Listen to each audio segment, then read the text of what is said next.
проснулась от того, что думала плохо супругу.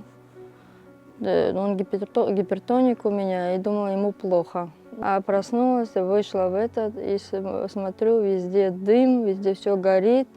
Быстро нашла ключи, задыхаясь. Открыла дверь и кричу: вставайте, мы горим.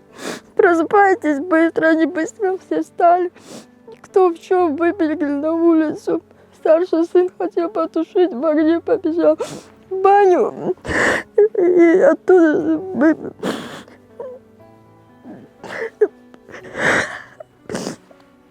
форточку выбил и через окно вышел.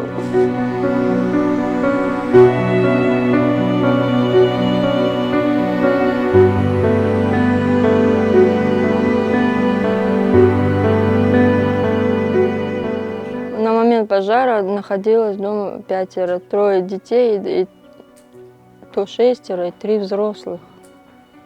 Еще и мама в гости приехала с Джанкоя. Мы все спали еще. Выбежали на улицу, я говорю: помогите, мы горим. Еще прибежали все соседи, все сбежались. Пожарка приехала одна, потом еще 3.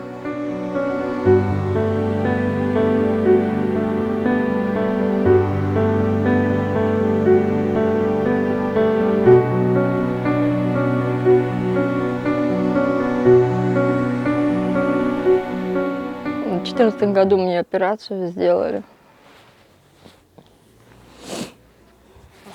А он гипертоник. И порок сердца у него рожденный.